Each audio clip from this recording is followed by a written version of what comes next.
Sugar Ray Leonard, Roberto Duran, Marvelous Marvin Hagler, and Thomas Hearns. Legends, whose four-way rivalry defined one of the greatest eras in boxing history. Relive their decade of dominance in a new Showtime sports documentary, The Kings, a 4-part series now streaming on Showtime. Meyer brand snacks promise the great value you expect with a quality guarantee in every bite. And summertime snacking is our most favorite snacking season of all because Meyer brand makes it deliciously easy. From new lemonade flavors to classic ingredients for backyard s'mores to creamy ice cream varieties like new limited edition Purple Cow by Meyer Very Berry Americana with ribbons of real strawberry and blueberry swirls waving in creamy vanilla ice cream. Stop into Meyer and discover big taste and bigger savings on Meyer brand summertime snacks. This podcast is a member of the Voices of Wrestling Podcasting Network. Visit voicesofwrestling.com to hear the rest of our great podcasts, as well as show reviews, columns, opinions, and updates across the world of wrestling.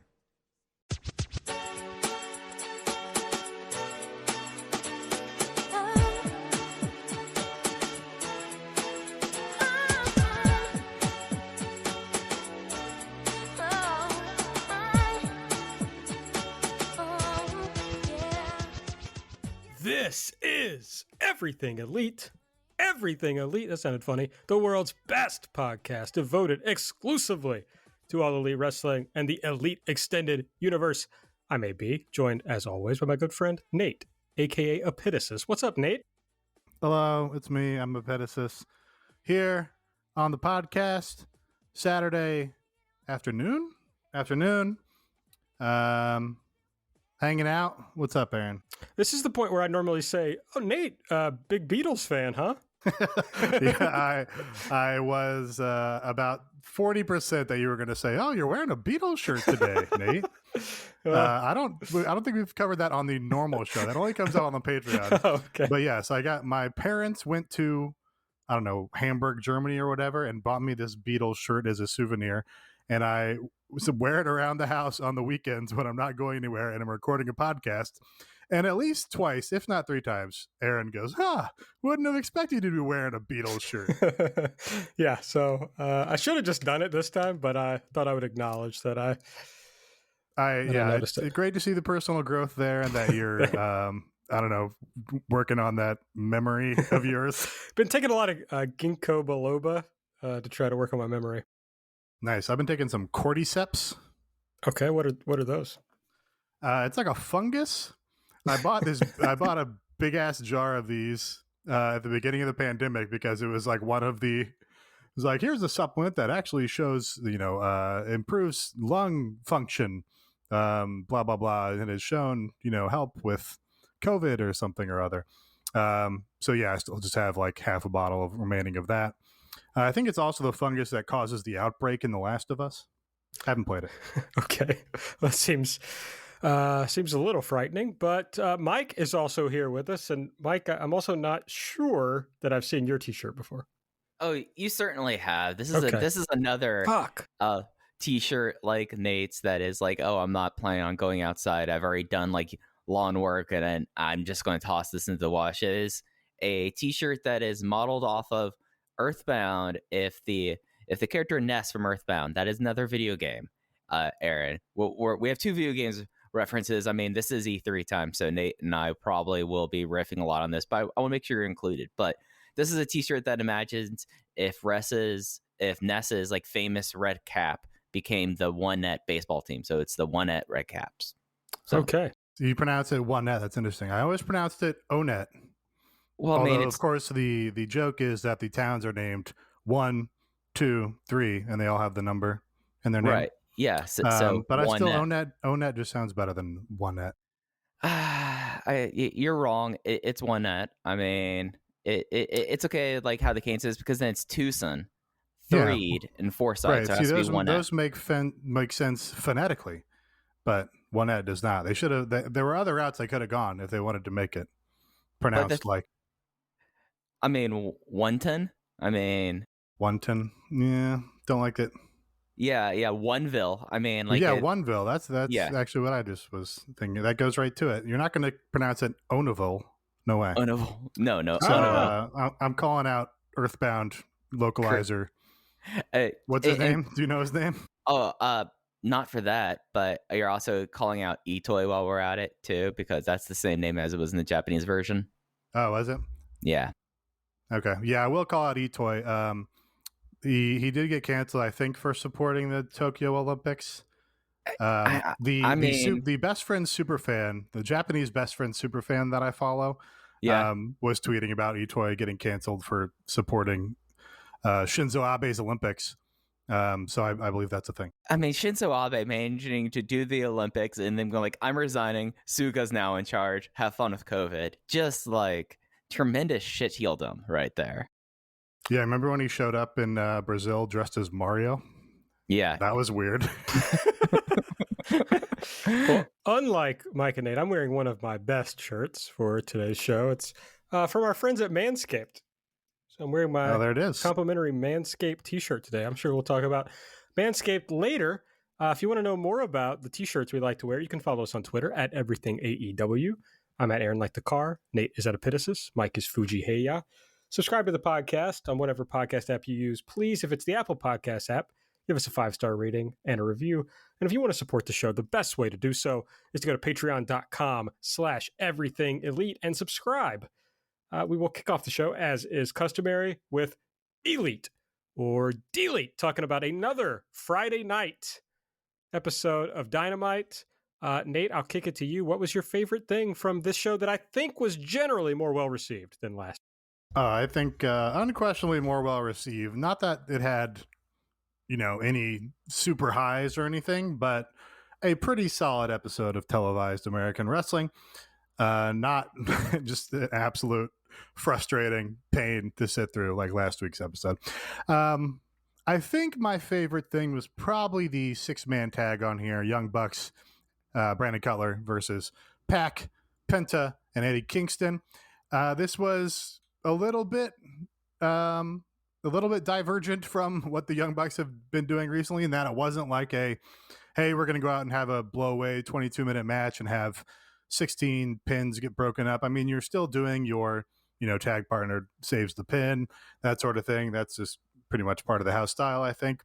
But I thought it was like a good sound story match where you got a lot of fun little segments. Getting the shine on Brandon Cutler and just beating the shit out of him with his face mask on was a lot of fun.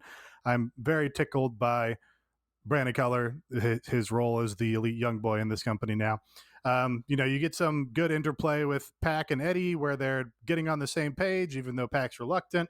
And that I think is effective in furthering both those characters. You get just a ton of, Pac being a tough bastard and the Young Bucks being cocky pricks, which is great. And you also get possibly my favorite thing, which is the Young Bucks eating shit, which they do, and I said that they would do in this gimmick better than anybody else. That spot where Nick Jackson trips just when he's entering the ring is just one of my favorite spots in wrestling and makes me laugh every single time. And the icing on the cake, you get the Elite Hunter, Frankie Kazarian, best gimmick 2021, coming in the camo, ready to hunt, to take out the Elite at the end of this match when they do the big schmaz with the Good Brothers getting involved. Very, very sound, solid match. Nothing that's gonna, make your notebook for the end of the year, but a good anchor, good foundation for this episode, I thought. Yeah, this match rocked. It was the best thing on the show, I would say, by a good margin.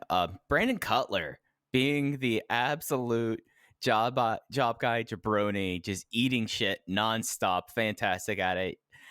Just like the way that he decided to make everything look incredibly brutal and doing enough to make us not think in the back of our head, wait, this is the Dragon guy on Dark and Elevation over the last year. No, he just stepped in being the elite young boy, and it was fantastic. Pac, yet again, just exceptional, and just like a great character 6-man tag match that still rocked across the board. That, I mean, you still had the Young Bucks, Penta, Eddie, Pac, and Brandon Cutler, and I mean, none of them are slouches. So even though this was a character match, this was an incredibly strong character match, and it brought a lot of things to the table here. And just kind of at that point on the show, I was just like, all right, they could just have another completely bizarre ending of the show like last week, and I'd be okay, especially because we got the elite hunter, Frankie Kazarian.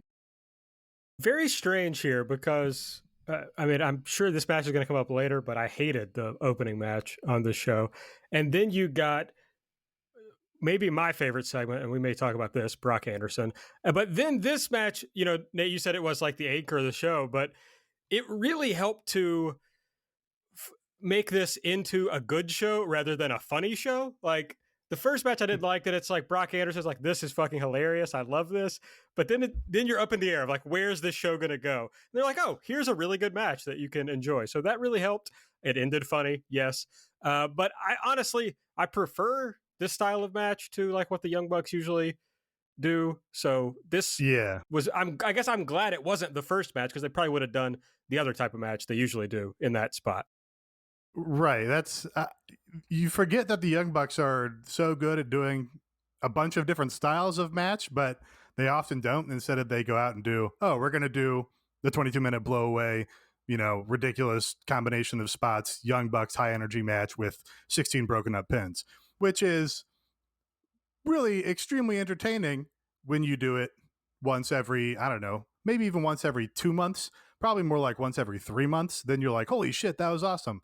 But yeah, they do kind of go to that well a little too often on television, I think, which of course I have gone to the well of saying that on the show a lot, which is that they just do too many, you know, blow away, high work rate matches on the television. I do think Frankie Kazarian, he's going for like a hunter look with the camo and everything. Nate, you got to give us a chance. Somebody might pick Frankie Kazarian. Well, I already mentioned him in my elite, so I don't think somebody might dig into it. I think that die is cast. I want him to be like more wounded, psychologically tormented soldier guy. I want him to be like Rambo in First Blood or something where he has post-traumatic stress disorder. I think that would add a really funny element to his character as well. Just get some weird bandanas around the head. Just something where it's drama. Not just, yes, I want psychologically tortured Kaz, not just Hunter Kaz. So basically what you're really wanting is this to become like a Michael Cimino movie. Don't know the name, but yes. Deer Hunter. Okay, sure. Haven't seen it. Okay. Mike, go ahead, bud. Tell us your pick. Well, let's kind of just unravel everything that is Brock Anderson, because there's few things that have amused me as much as first when we got to meet Brock Anderson and everyone, you know, made the accurate, well, this is a guy who turned 30, but it has looked at like he's been 30 since age of 12, which is fantastic. And then two, he gave off like such like a enjoyable Georgia/Carolina's energy that I'm just like, okay, I know this guy exactly. He wants to be in this opening segment so he can go out fishing on Lake Hartwell. And then just like the idea of, oh yeah, now Cody is teaming with Arn Anderson's son next week. And it's just like, okay, all right, Cody, we're going to this well now. I'm all right with this. We're going to happen. This is going to happen. And I'm kind of intrigued to see like how Brock Anderson, how do you become a pro wrestler as Arn Anderson's son and how you portray yourself in 2021? Like that is very fascinating to me, other than the idea of this is a guy that, you know, he's really excited about Dabo Sweeney's recruiting class. You know, like that's Brock Anderson to me. Yeah, Brock Anderson. I do not like guys that look like this. Basically, this guy is not a babyface to me. No, not at all. No. Yeah, he's supposed to be a babyface here. He's supposed to be the second generation son of the big, you know, beloved old wrestler who's tagging with the ace ?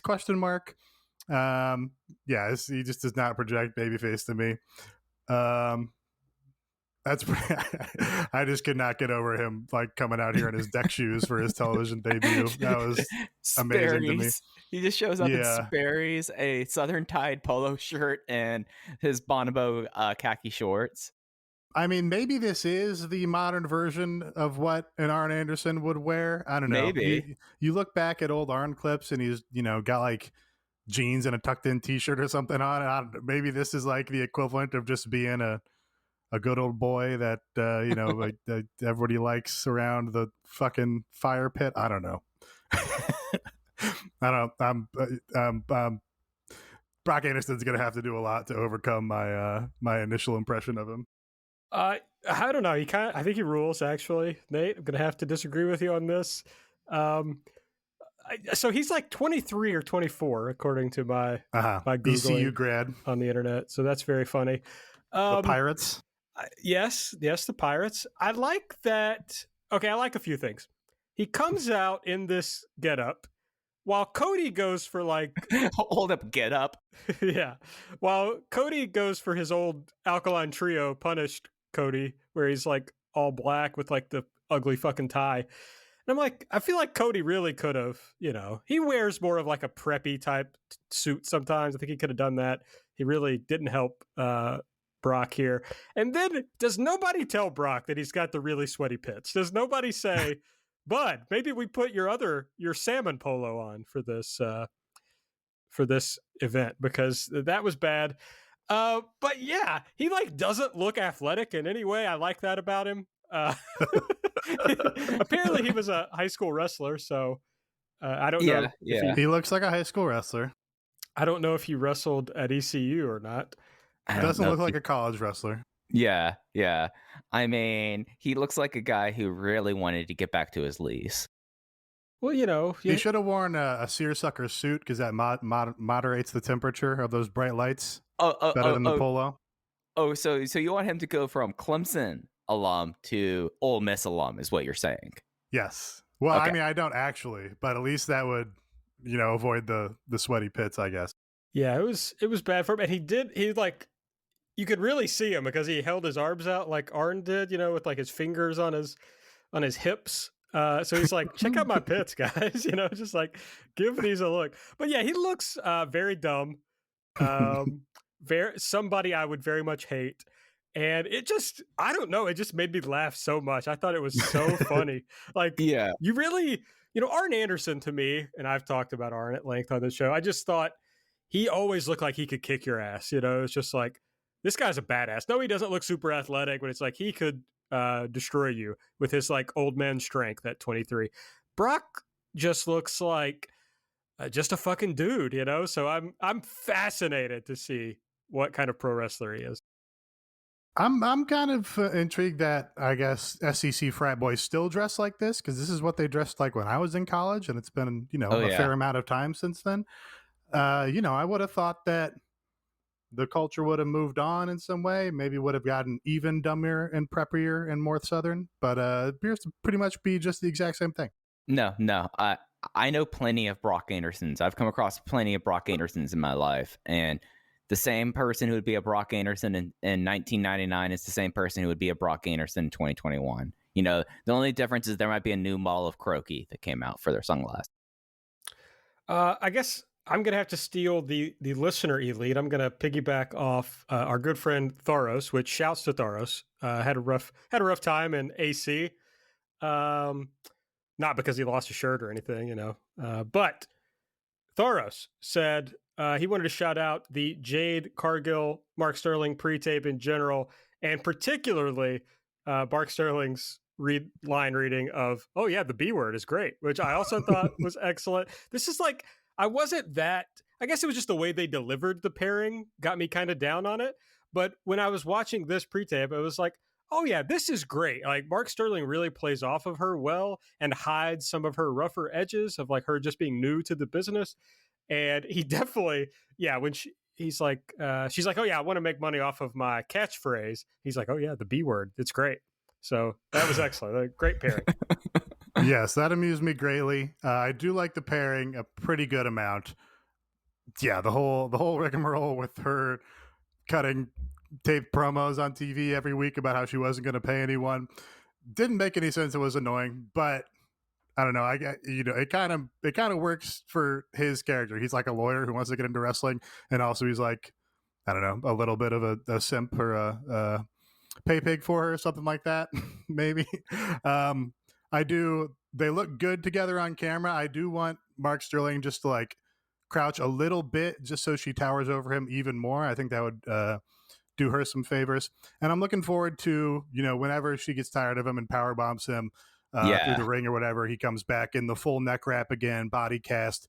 That's going to be great. He's got a good, fresh energy for the show, I think, or for wrestling in general that, none of these other old ass managers on this promotion are doing. Yeah, it's a great act. It's something that I think that Sterling, since that has ended up being the end point, as soon as Smart Mark Sterling looked like he could have been the manager, that was the thing I was hoping for, unless we would get something completely out of left field. And I think Nate hit on something that kind of like sands down the edges of the character in the act. And, having... That was Aaron. Oh, that was Aaron. I apologize, Aaron. Aaron, you said a great thing there. I forgive you. But it's something that with like Jade, like we've seen like her introductory promo, like a lot of her mic work sometimes is a little bit stilted. So having someone like Sterling there doing the lion's share of the talking, and then still allowing Jade to get like the high spots in the promo, I guess, for lack of a better term, I think is really effective. And yeah, Sterling's going to eat shit eventually, and it's going to be tremendous. Our friend Thoros did not lose his shirt in Atlantic City, but while he's sitting at home, if he wants to try to lose his shirt, he can go to mybookie.ag. No. If he wants to try and win even more shirts. You're right. Thoros has a lot of cool, like a Hao Ming shirt that's very cool. He could get more Hao Ming shirts by going to MyBookie. Baseball and basketball seasons are long. There's up to 400 potential matches a month, and you can make each and every one matter by having skin in the game over at mybookie.ag. Let's see, we got NBA playoffs going on. I think NHL playoffs are going on, if I'm not mistaken about that. Baseball, certainly. There's some sort of soccer gimmick going on. I don't know anything about soccer.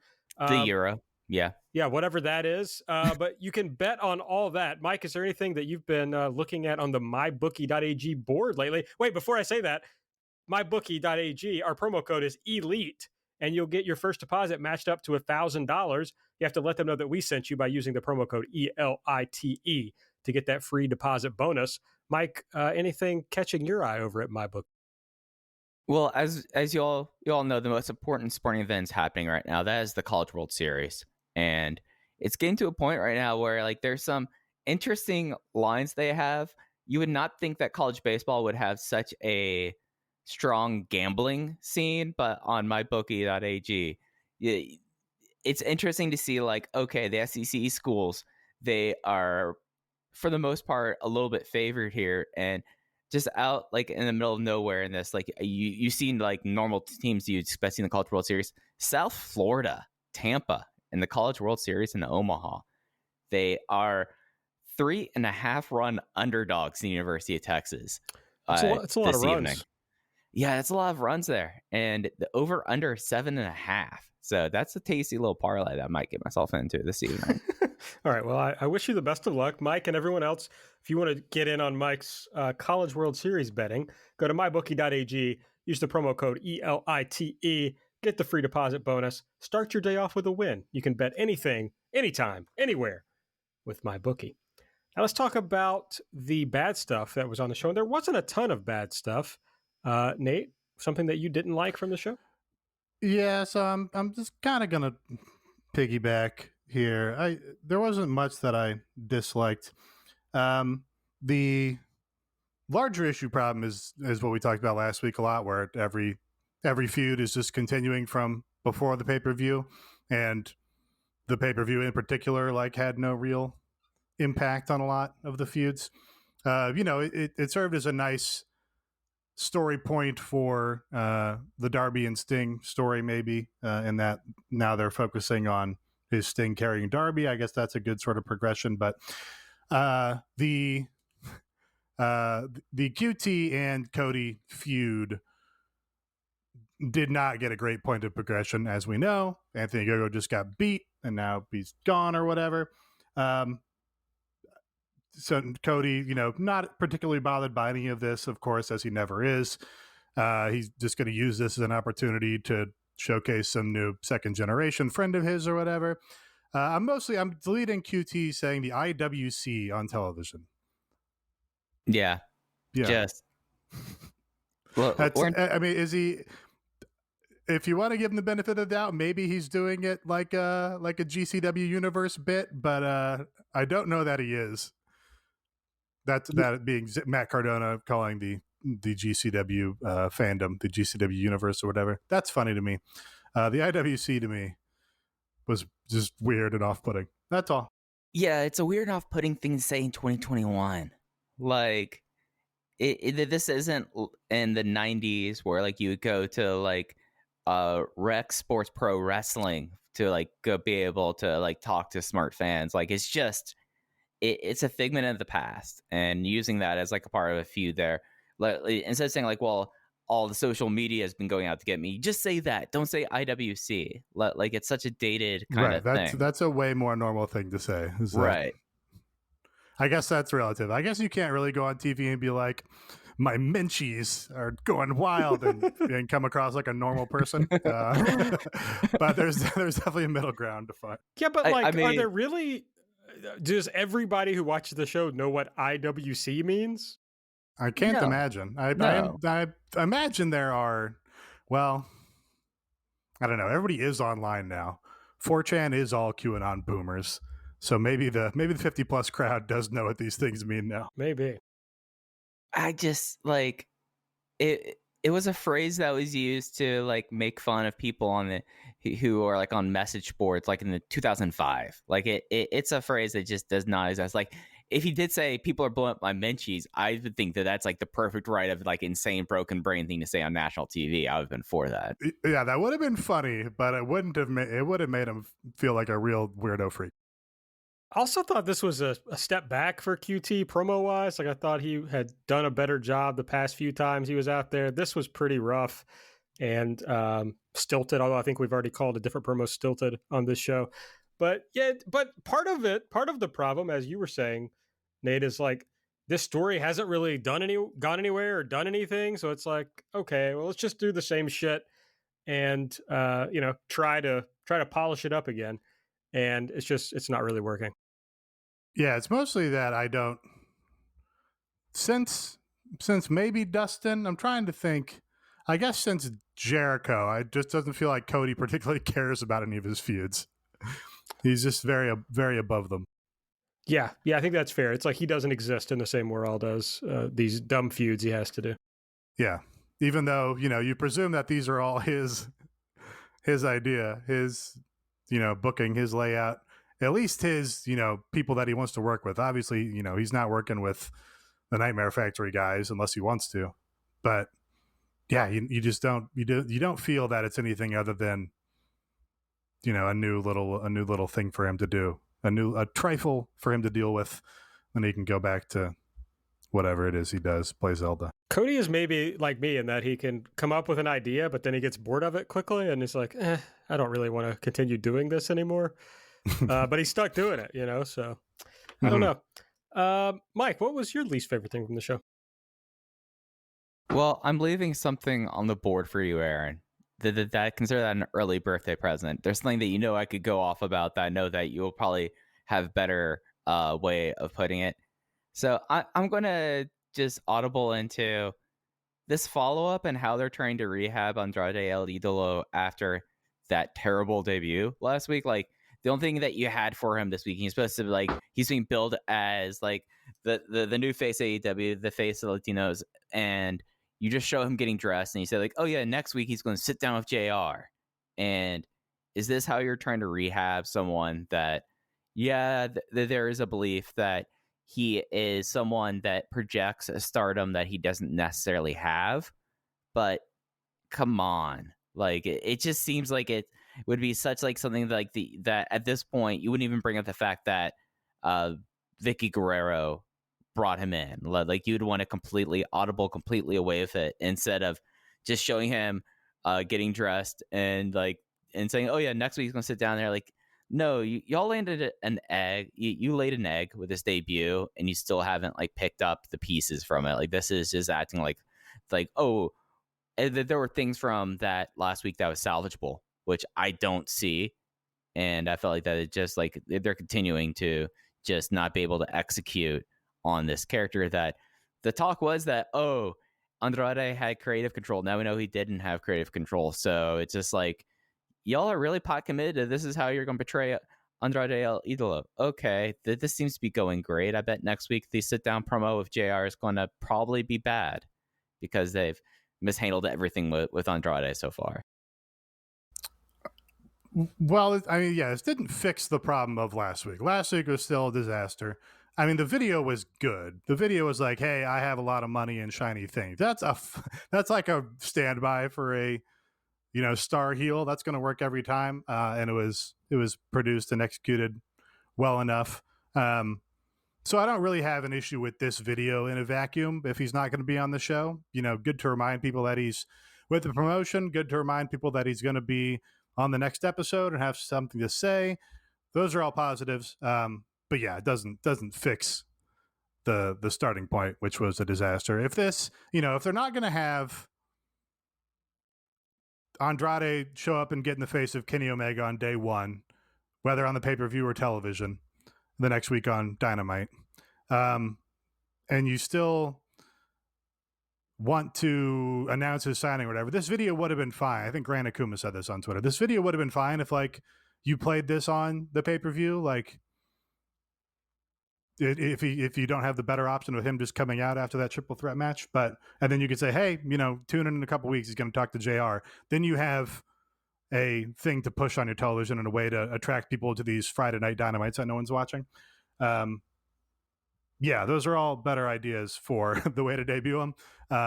But yeah, it doesn't solve the larger problem of he's with Vicky Guerrero, Vicky Guerrero, who is in a BTE stable with Ryzen. That's where you have Andrade. That just doesn't work. And yeah, the quicker they get away from that and find a better route for him, the better. I would to hard disagree with everyone who said, "Oh, playing this video would have been a good way to debut him." It would have been an awful way to debut Andrade the first time. Well, I'm with the assumption that you don't have him walk out on the pay-per-view and get in Kenny Omega's face. If you cannot put him on the show physically, and you want to announce his signing, then this video is fine. That with those caveats. I guess, but it would have been boring as shit. I mean, okay, here's this guy. I can't imagine. I mean, it's better than how they did because it inspires zero emotions rather than negative emotions. So I guess that's good. But it really concerns me that the next thing they're going to do is have him do a sit-down interview with Jim Ross, who Jim Ross is not going to understand Andrade's appeal, not going to be able to play into it in the appropriate way. But Andrade just doing a sit-down interview is not his strength. That's not going to be the thing that's going to help him project the best possible character. So I feel like this is going to continue to suck. We will see, of course, but it's very confusing to me of why they're handling him this way, especially now that we know he doesn't have apparently any sort of creative control. So this is just what Tony Khan has decided to do with him. And I get that maybe they wanted to have him be a surprise on this first Friday Dynamite. So it would suggest to people, you got to watch these other Friday Dynamites. Anything could happen. So I understand it from that perspective, but it just seems to me, and it's their first real big, I guess their second real big sold out type crowd for TV. So that makes sense. I just feel like if you don't have a big pay-per-view or main event story for him, I would have just held off until I was back on my normal time on TV. Okay, well, now I've talked for 5 minutes, and now I have to talk again. So my least favorite thing was Christian, of course. I hate Christian. I think he's bad. I've always hated him. I continue to be just fucking befuddled at why they think he should start the show off and have these. Now, this wasn't as long, but it's with Angelico, who's also bad. So I just didn't understand this. You start this show with a Matt Hardy promo into a Christian match, into a Matt Hardy versus Christian angle. What the fuck? I mean, I've tuned in on Friday night at 10 o'clock. Honestly, I would have never gotten to see Brock Anderson if we didn't do this podcast, because I would have just moved on with my life. And I hope, I don't know if we see quarter hours anymore, but I hope they show people just fucking driving out the doors, tired of this shitty show. It picked up from here, but goddamn, I hated this. Yeah, I thought it was fine to decent. Maybe approaching solid. I like Angelico. All the Angelico haters are wrong. I like his weird long submissions. He didn't do his dance, so that's a big demerit on this segment. I think if you're gonna book Angelico in a featured segment, you got to give him time to do his dance. I also think if you're going to have Jack Evans out there, you need way more Jack Evans being extra and, Jack Evans at ringside. He didn't really have much to do at ringside. He did get in the ring after the match and try and get in Christian's face. And Christian was like, fending him off with like, Jack Evans obviously went in there with the idea, oh, I'm going to sell like a fucking wild man for Christian. I'm going to go in there and bump all over the place for this guy. And Christian was like not in tune with him and hit him with like a couple of slaps. And Evans is like trying to take these big bumps, from his like paintbrush blows. And it was very awkward. They should have found some way to just make Evans take a huge bump in the middle of the match for no reason. That would have improved it. They must, it just must be that established guys, these WWE old Attitude Era veterans are doing something for them in the data that they think this is. Nobody builds 5G like Verizon builds 5G, because we're the engineers who built the most reliable network in America. And the more you do with 5G, the more building it right matters. The more your network matters. The more Verizon engineers going the extra mile matters. It's us pushing us. It's Verizon versus Verizon. 5G built right from America's most reliable network. Most reliable based on rankings from RootMetrics second half 2020 U.S. report of 3 mobile networks. Results may vary. Award is not an endorsement. Sugar Ray Leonard, Roberto Duran, Marvelous Marvin Hagler, and Thomas Hearns. Legends, whose four-way rivalry defined one of the greatest eras in boxing history. Relive their decade of dominance in a new Showtime sports documentary, The Kings, a 4-part series now streaming on Showtime. Where their focus should be at the top of the show. I can't tell them that they're wrong because I don't have the same data, but is it what's especially exciting or interesting to me about the promotion? No. I knew this match would be a match that just would happen. Some people will be like, this is a well-worth match that needs to be on every show. And he's like this. And at 10 o'clock on a Friday, outside your time slot, opening up with this match is a level of gall in a way. It's like, hey, we could have had like the Bucks and Pac and all of that in the opener, or we could have done like Miro versus versus Evil Uno. It just seems like the idea of that Christian Cage in 2021 is like this big Q1, like top of the show kind of presence just is befuddling me. And you have Jack Evans there, and Jack should have just found ways to eat shit throughout the match. Like every way he tries to get in there, he gets knocked off, and then he constantly tries to cheat. He's ineffective. Like the one time he almost gets to cheat, that's when the referee catches him and tosses him out, and then Jack throws a temper tantrum. Like there's a lot of ways that they could have made this into 12 very enjoyable minutes. Instead we got just stilted wrestling and just I'm done with Angelico. I am an Angelico hater, so I've said my piece about Angelico on Light, so I'm done. I like having a quote unquote well worked straight ahead match at the top of the show. I've said this, that I think the show should heighten and get bigger and more important and crazier as the show continues. So I think setting the table with, hey, here's 9 minutes, here's 8 minutes of Christian Angelico showing you what traditional professional wrestling with submissions and working holds and reversals and counters and all this stuff. This is what this looks like. This is your Young Lions match on the show.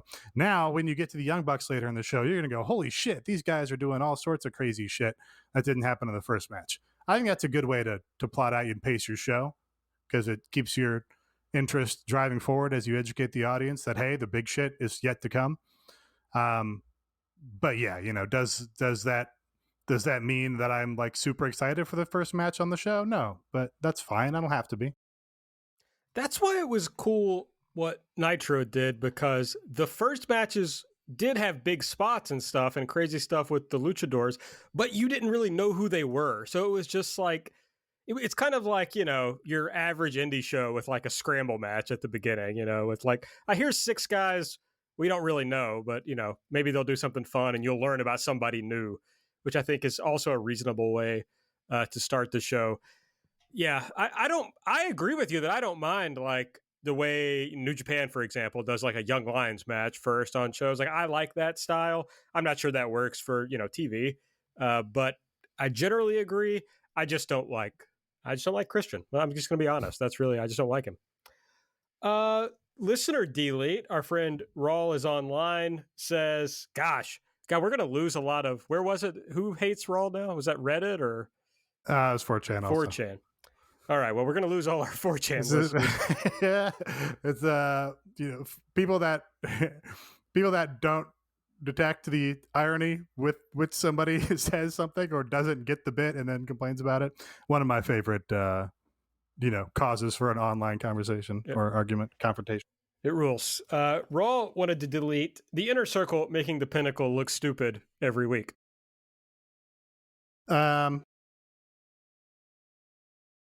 Yeah, I mean, the Pinnacle pretty much seems to keep eating shit, I guess. I don't hate that. That's fine. That's fine. I guess I don't really care.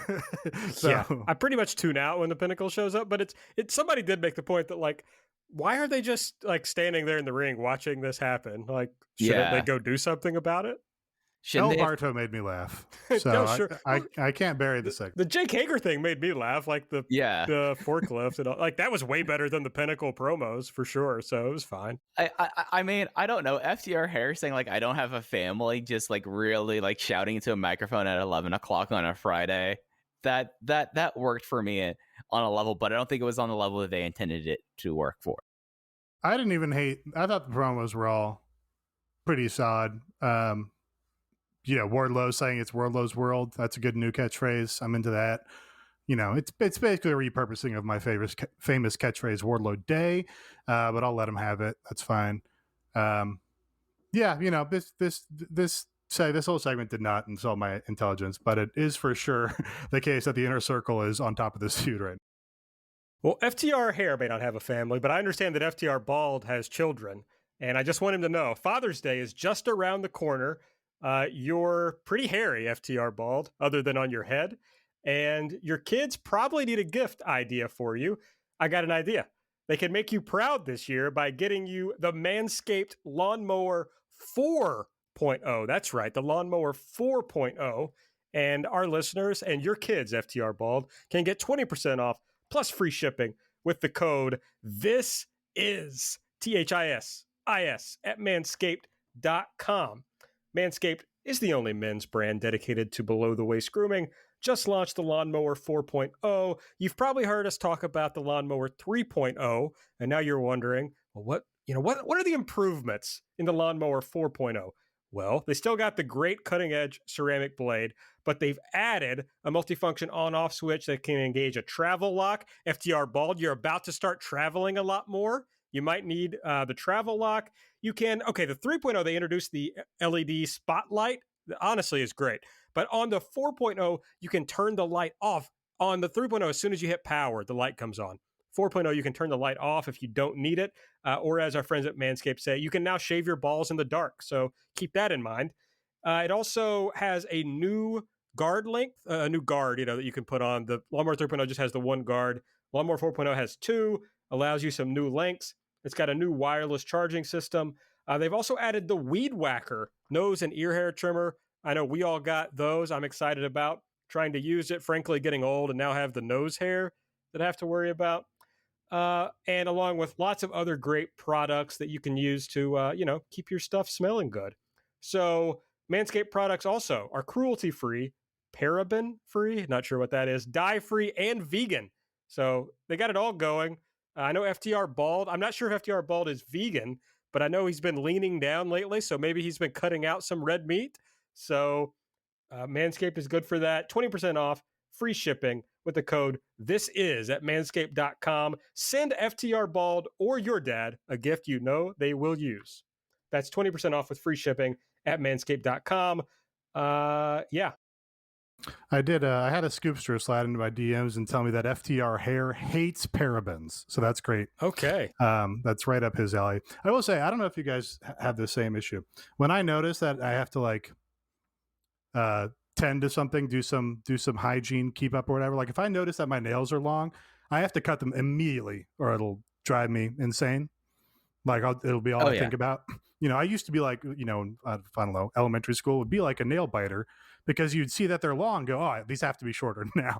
So that is what's really great about the lawnmower is like, it just sits on my shelf and it's battery powered. And if I look, I need a trim, like it's just right there and you can do it instantly without having to do a bunch of, set up and plug in and clean up and all this shit. You just do it and you're done.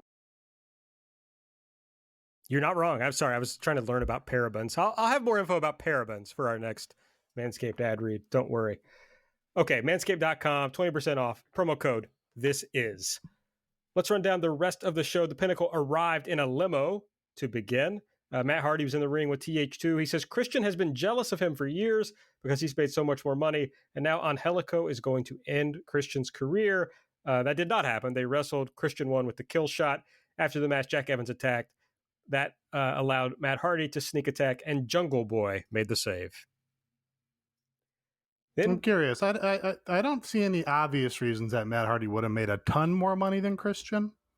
It seems like they were really about the same spot throughout their careers. Christian went to TNA before Matt Hardy did, but also I think went back to WWE and was a world champion. Merch money. While Matt Hardy wasn't.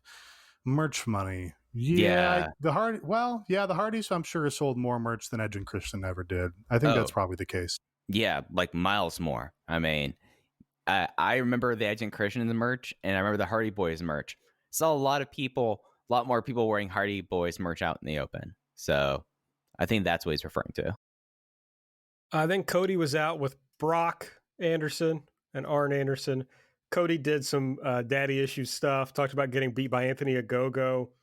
QT intervened, said he pinned Cody clean. Enough of the second generation nepotism. Proposed a strap match. I think a South Beach strap match. Cody takes off his belt. He wants to have a strap match right now. Patrick Cosmos in the Discord said that Brock wanted to have a braided belt strap match, which I thought was funny. Have they done a strap match before? One does not come to mind. No, they just Cody got whipped. That's all. That's our only. I think I said on the 5-star match game. I think I guessed strap match for something. Oh, that's right. Yeah. Just because I was like, "What's a stupid match that Cody will do?" Oh, probably a strap match. So I think this is them finally getting ground. They probably listened to the 5-star match game. We're like, "Oh yeah, we haven't done one yet." QT bailed when the belt came off, but then he came back, attacked Arn with his belt. Brock attacked. Honestly, I thought there was some heat at the end of this. I enjoyed the little part with Brock beating up QT. I was fixated on Brock's outfit. Sure, I understand. Then we had the trios match with Eddie Kingston, Pac, and Penta defeating the Young Bucks and Brandon Cutler. Pac pinned Brandon Cutler. The Bucks attacked. The Good Brothers joined in. Luke Gallows looking very much like late life Randy Savage at this point. And the Elite Hunter, Frankie Kazarian, made the save. Well, Nick Jackson's going for Randy Savage. He's doing the whole rigmarole with the finger. It just occurred to me there was an entire other wrestler in Ring of Honor who did that also, but I guess Nick Jackson's going to do that now with the dyed beard. I do with my desire that the Elite Hunter Frankie Kazarian gets more like psychologically damaged. He also shouldn't pal around with the baby faces after the match. Be like, yeah, good job, I ran him off or whatever. He should like escape into what's a hunting term? A deer blind? Is that a thing? Yeah, that is nice. Yeah, he should escape into a deer blind.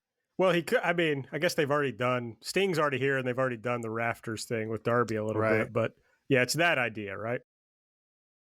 Yeah, is a deer blind the main thing that you hide in when you're hunting? Are there other options? No, I think that's pretty much it. Okay. Then we had the Michael Kurosawa video, not to be confused with Kurosawa from WCW. Or Takashi Mike. That's right. Mike. I don't know what that's like a reference to something, but I don't even know what reference I'm making, so I can't tell you. So this is the video that was promised last week, and to show the conspiracy against Kenny Omega. Essentially, it was just captioned to show that Bryce Remsburg told Kenny that he hated him and wanted him to lose, and it turned the "fuck you, Don" chants into "thank you, Don." Udon, like the noodles. Yeah, it's food. It is food. You're right. The Pinnacle speaks. They spoke.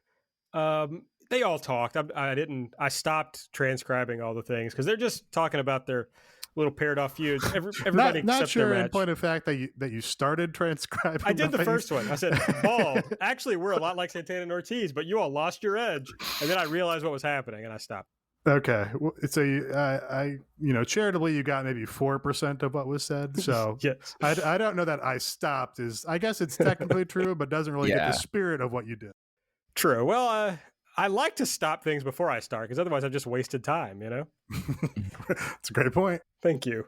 They're just pairing off, but everybody was like, I accept whatever. Like they're going to have a match, except MJF. He doesn't want to have a match with Chris Jericho. Jericho interrupted from outside. The Inner Circle destroys the Pinnacle limo. Hager runs into it with a forklift, lifts it up. Pretty funny. I do like they've paired these off. They've set up Sammy and Sean Spears, but they've also, I think, kind of laid the groundwork for the larger feud is MJF and Sammy here, because MJF spent half his time talking about Sammy. So I think that's, Sean Spears is not going to be a building block for 10 years down the line, whereas MJF and Sammy presumably are. So I think it's good that they're sort of drawing attention to that pairing. Yeah, well, Sean Spears will be 50 in 10 years, so. Wow. Looks good. Looks good for 40. I don't know if he's really 40, but he's got to be close. Sting and Darby pre-tape. Darby says next week he's not replacing Sting. He wants it to be a handicap match. He says Sting got the fall. That means Darby has something to prove. And Sting says, no, you were already good before I got here, but okay, I won't come next week. He basically did. He did the Trump speech. Mm-hmm. That was the opposite. Though, right? I'm gonna come. Don't know what you're talking about. Okay, so there was this video going around of Kamala Harris saying, "Do not come." Did you see this? No. I know what you're referring to. She gave a speech saying, was it in Guatemala? I don't know. She was with the president of Guatemala telling people from Guatemala not to come to America. Do not come. And then somebody spliced it with a thing from a Trump speech where he said, I'm going to come. It was funny. Funny video. I see. Didn't really play in here, but it was stuck in my brain and it just oozed out at this moment. So I apologize to everyone. That's okay. Sting is very likable. He's very just like he's like, man, you're the man. I want to be there to support you. And I don't know, he just has a different vibe than everybody else acting in pro wrestling skits. He just seems sincere. He seems sincere. Did you guys see the picture of Sting with his large sons? No. They're funny looking. You're very caught up. I apparently am less caught up than you, even though you've been the busy person. Yeah, I know, but I'm up on online, so that's what counts. That's right. Darby just came off. I went to the beach. Everybody's going to the beach. I know you're going to the beach. I am. There was discussion in the Discord because I was saying, I'm going to the Indiana Dunes, which is a lot like a beach because there's a lot of sun and sand. Turns out there's also beaches there. Oh, and you went? Yeah. When did you do that? On Tuesday. How was it? It was sunny. It was sandy. The water was cold. Yeah. But I threw the football around with my nephew for, half an hour. So that was pretty good. Sounds fun. Mike, do you have anything on Sting and Darby or the beach? Or the beach? It's well known that I do not trust the ocean. So good news about Indiana. Yeah. I mean, I'd be okay there because there's no ocean to be distrustful of. Mm-hmm. My nephew was looking for shark's teeth, though. I was like, "Oh, I'm going to find some shark's teeth." I'm like, "I don't know that you are." It's a lake. It's a lake. Darby came off like a real big idiot in this, if you ask me. Even like, "Oh, I'm willing to do this as a handicap match. I want to get after you like this." I'm like, Sting did try to kind of talk him out of it in a way. But it just kind of was one of those things that just like, I know that's something that like the babyface should be valued in the babyface, like oh, I could take you both on. It's okay, like not turning down the fight here, but just like refusing to get a partner and be like and like Owen says like I want this to be a handicap match, just kind of makes you look like a dummy. Yeah, it's not the smart thing to do. It doesn't make me like Darby any less. I think it's a pretty accurate expression of Darby's character, right? Like he thinks he's the underdog. He thinks he has to prove himself all the time. So I think it makes sense for him that this other tag team is like, you can't do it without Sting. Sting's carrying you, and Darby takes that to heart and believes it. That all rings true to me. So yeah, you are right. It's not the smart thing to do. He should just get a partner. But yeah, it doesn't make me like Darby any less.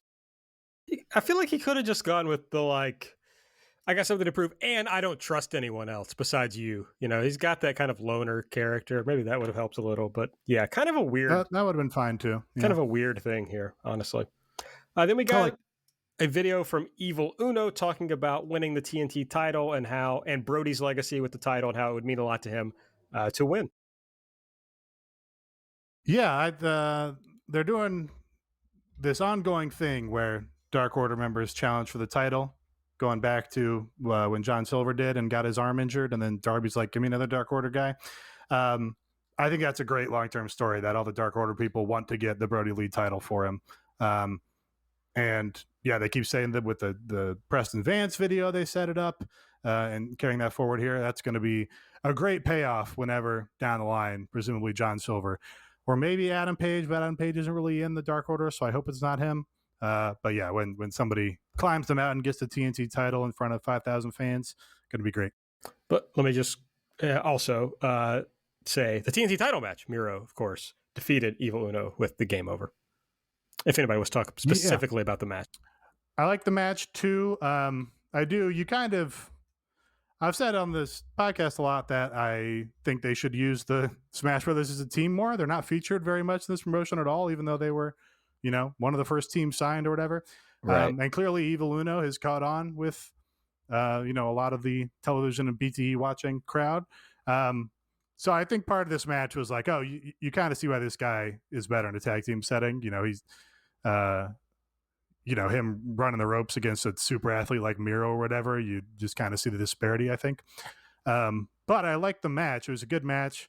And I liked the kind of story elements they did with the Dark Order trying to will him to a big victory for the team. I think that did a lot to cover for him going even with Miro a lot of the way, but Miro just ultimately destroying him, waving to the Dark Order while he's got him in his hold. Absolutely devastating. PWG's coming back. I watched the preview for the 16 show on YouTube the other day just to be like, oh, PWG is coming back. They have really fun YouTube videos that you can watch and then not think about it again for however many months. And Evil Uno is just wrestling shirtless in there. And I think it just looks better. Like, obviously, I think they wanted him to get this vest thing that he's got on because there seemed to be a directive in this company that, if you don't have a super tight bod, then you got to like put on a shirt or, get a singlet or something. But I think Evil Uno just is like a bigger guy with his top off, pop that top off. He just kind of had a different vibe and energy and violence about him that he doesn't really have when he's buttoned up in this vest.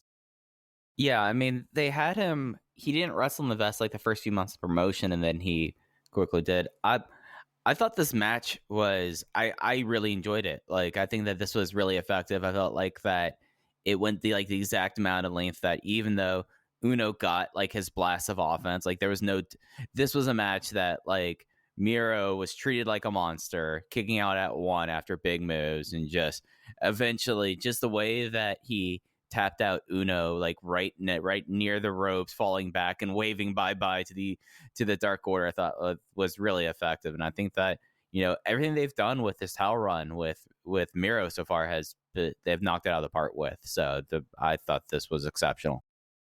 Then we had the Andrade video with him getting dressed, which we've talked about. Kenny and Don Callis came out to the ring with Tony. They said Jungle Boy is missing something. He doesn't have guts. Jungle Boy's music hits. He comes out. Kenny tells Jungle Boy that he's not very good at promos, and Jungle Boy responds that Kenny talks too much. Kenny attacks him. Jungle Boy's about to get him in the snare trap, but the Bucks made the save. Yeah, I think this is a direct call out to Mike, who's always going on and on about Jungle Boy not being ready to promo and sell matches on television and shit. And I think this layout was pretty effective, being like, hey, he can actually just be the cool, good-looking young guy who doesn't need to say a lot because he just like kind of carries himself confidently and says one word to Kenny after Kenny rambles on and on and on, and that's a totally good act for a babyface. So I thought that was probably the right way to play it.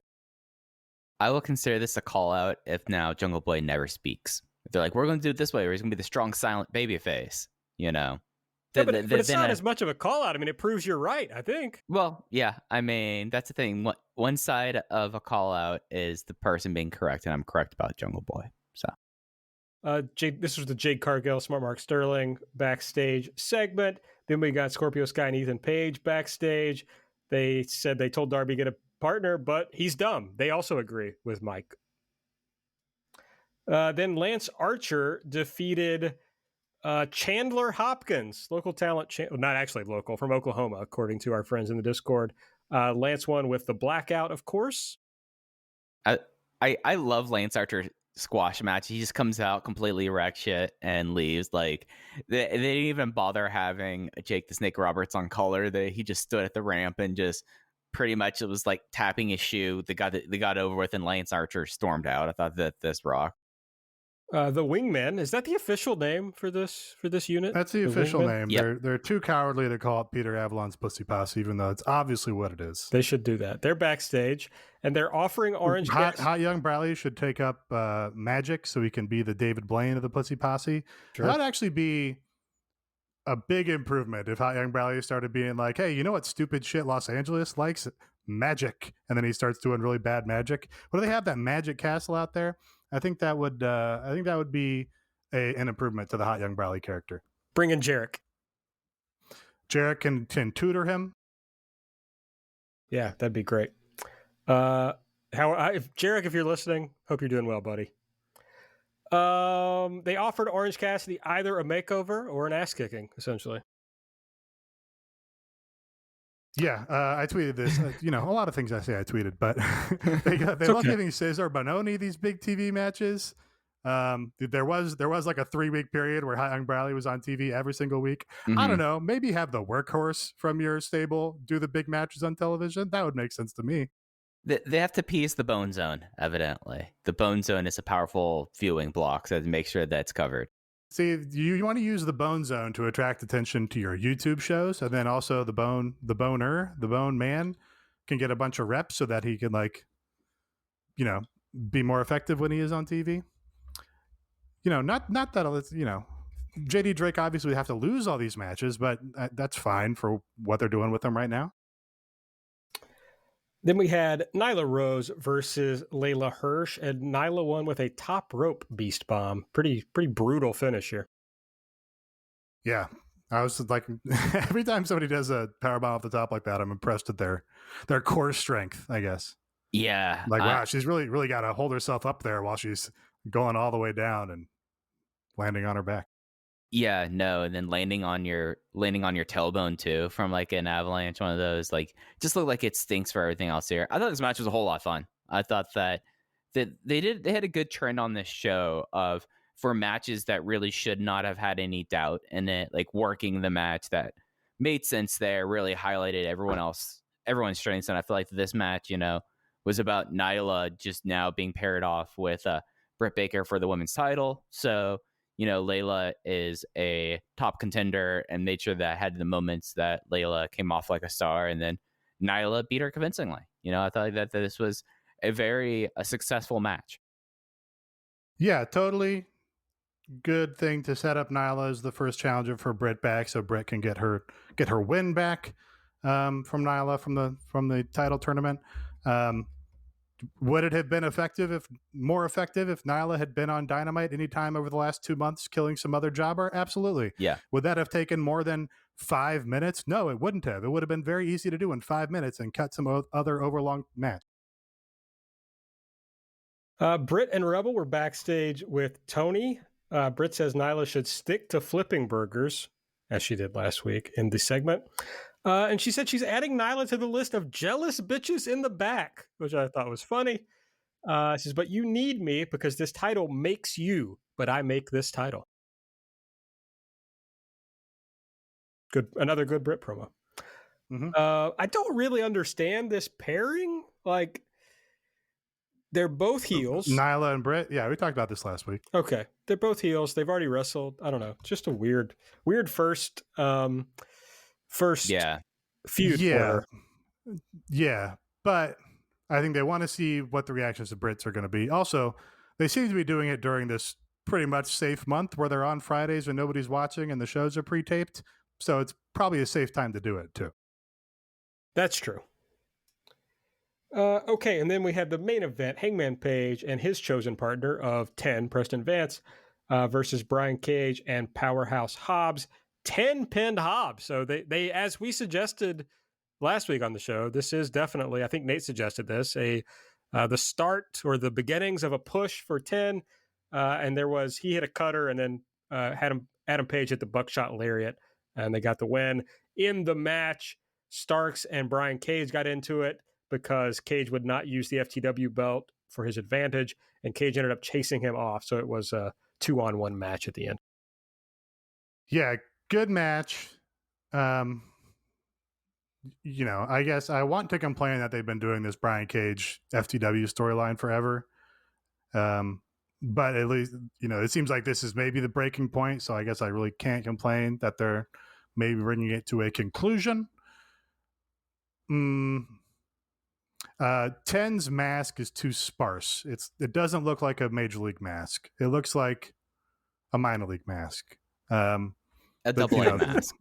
Yeah. The concept is fine. He likes the Joker. That's fresh in pro wrestling. Nobody else is doing that. So I think it's great to lean into that. Has the 10 on number it. 10. Yeah, that's fine. It just needs more. Like the one detail it has is like a black stitch on the top, like he's what's the fucking guy? Knuckleball shorts. And it just looks like a goofy, it doesn't look like a major league stitch. It looks like, yeah, they got to get him a new mask. It's got to have more detail and be fancier and be nicer. And if he wants to be the Joker, that's fine. All right. That was the show. If you enjoy our show, the best way to support us is to go to patreon.com/everythingelite and sign up. We do a fucking ton of audio over there. This past week, we talked about the WWE releases and, whether we want to see them in AEW, what they could do next. And we talked about mid-year awards, checking in on how AEW, we do awards categories at the end of every year. We kind of checked in on some of the front runners in those categories. We've been doing Light, which is our Dynamite preview show, on Fridays instead of Wednesdays, of course, the day of Dynamite. So we'll be keeping that up. And next week, we're going to have a Patreon show talking about PWG's return and the state of the indies right now. Yeah, I haven't recorded it yet, but I think that's a very interesting time that PWG is coming back when it is. And it'll be interesting to see how it kind of shakes out. And now that the indies seem to be back. So it'll be a good time. Pretty fascinated to see if PWG books either of the two hottest acts on the indies. I think they're not going to, because I think they're, too, what would Aaron Taub say? Fart sniffing about their pro wrestling or whatever. Yeah. If they really wanted to book the hot acts, of course, they'd book Matt Cardona and Nick Gage. Seems unlikely. Yeah, well, I'm sure Mike's going to talk about this. He and I also talked about it on Light, what sort of AEW presence is going to be on this PWG show. So I think that's going to be interesting. I hope they can book AEW guys that aren't just against other AEW guys, because that's what they were doing. Yeah, that would suck. We also have a Discord that's a lot of fun. So if you sign up at the $5 or $8 level, you can come on our Discord. If you sign up on the $8 level, frankly, just to be honest, not as many this month. Usually we do the live instant reaction right after Dynamite. We haven't been doing those because of the late Friday night shows. We will do it again on the Saturday night show, I believe. Then, of course, when they go back to Wednesday night, we'll be doing it again.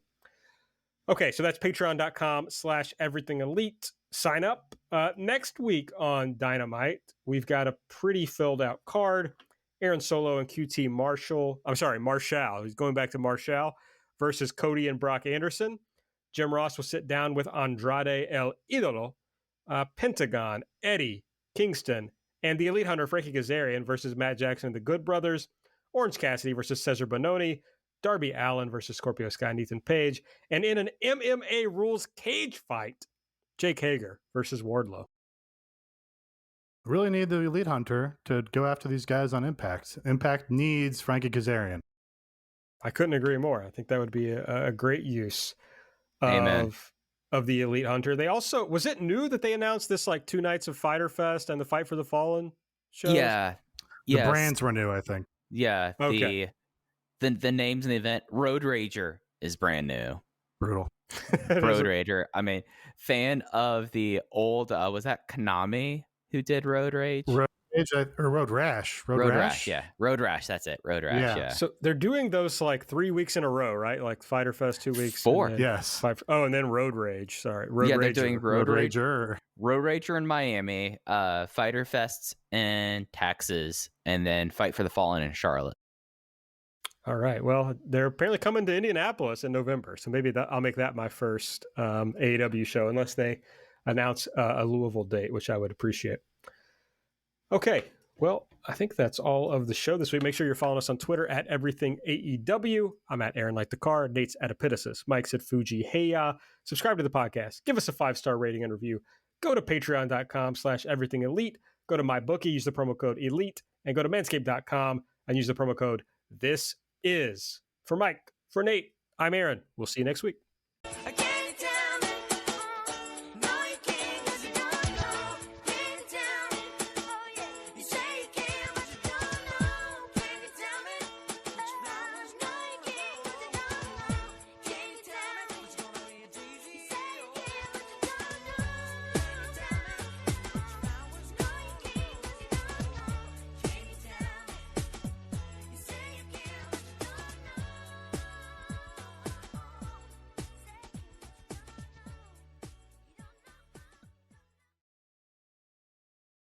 Nobody builds 5G like Verizon builds 5G. Because we're the engineers who built the most reliable network in America. And the more you do with 5G, the more building it right matters. The more your network matters. The more Verizon engineers going the extra mile matters. It's us pushing us. It's Verizon versus Verizon. 5G built right from America's most reliable network. Most reliable based on rankings from RootMetrics second half 2020 U.S. report of 3 mobile networks. Results may vary. Award is not an endorsement. Sugar Ray Leonard, Roberto Duran, Marvelous Marvin Hagler, and Thomas Hearns. Legends, whose 4-way rivalry defined one of the greatest eras in boxing history. Relive their decade of dominance in a new Showtime sports documentary, The Kings, a 4-part series now streaming on Showtime.